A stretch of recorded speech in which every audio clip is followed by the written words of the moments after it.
Раскалашените кабадахи со сериозно квалитетен вкус за храна, незадоволни од традиционалната македонска кујна, со својот специфичен афинитет решавале да се гоштеваат на специјални трпези на гозби вредни колку 10 месечни социјални помошти на лица кои не бараат ништо повеќе, освен да се залебат. Истите тие, кои што за овие баханалии ке треба да брцнат во својот джеб. На крајот цената ја плати Република Македонија и цената ја плаќаат граѓаните на оваа земја.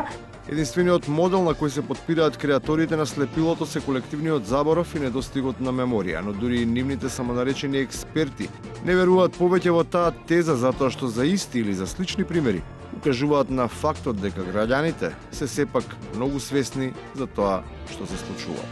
Јас те уверувам дека на први наредни избори ќе им биде од македонскиот народ, пак од друга страна, испорачена фактурата за ова што го прават. Испорачаната сметка најпрво ќе ја прими јавниот обвинител, кој не баре шефче на оделот за телекомуникацијска опрема во некоја продавница за техника. Совеста си ја плакне со импозантни податоци за дострелите, од кои сите треба да паднат во севдах, несвесен дека купувањето опрема не е оправдување за продажбата на тоа што му било главен бизнис – правото и правдата. Обезбедивме службени мобилни телефони за сите обвинители, за дел на администрацијата. Обезбедивме персонални и преносни компјутери за сите обвинители и вработени во службата. Наместо безкорисните телефони и компјутери кои изгледа никогаш не биле ставени во функција, би било подобро на беззабото обвинителство Зврлевски да му организирал стоматолошки интервенции на кои ќе им биле вградени нови вилици со се импланти, оти веројатно им е непријатно кога во отсуство на чуварите на правдата, како нивен субститут, мора да гризаат новинарските добермани. Василевски, кој ви даваше наредба на 27 април да ги отварате врата? Кој сте вие? Кој ви даваше наредба да ги отварате врата? Кој сте вие? Кој ви даваше наредба да ги отварате врата? А од кој ги отворил вратите? Кој ви даваше наредба да ги отварате врата? Кој ги отворил вратите?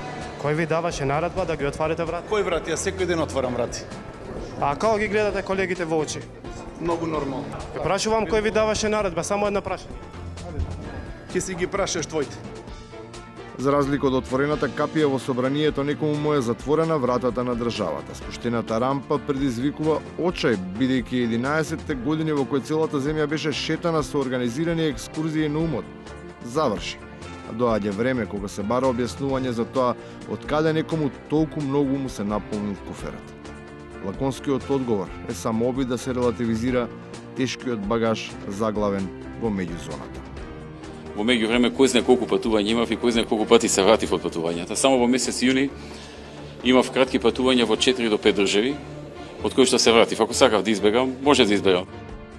Тој што одбива да бега мора да продолжи да се движи на локалот, па неизбежно потребни му се интелектуални патерици на која потпира сета своја тежина. Тие се секогаш подготвени да придржат, а нивниот бренд, иако малку демоде, и натаму е функционален, барем додека не се официализираат разрешувањата. Значи, целата поента на работењето на СЈО е да се оцрнат луѓе до крај и по таа основа да се убеди, да се направи притисок кај судот, дека всушност тие луѓе мора да завршат во затвор и мора да добијат осудителна присуда. И на крајот, целта на СЈО не е да оцрни луѓе, туку да го обели образот на државата. Тоа е тоа. Тоа е целата битка.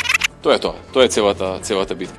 Додека некои ќе мораат летово да си ги бијат своите битки. Нашата за оваа сезона заврши. Пресудата е ослободителна.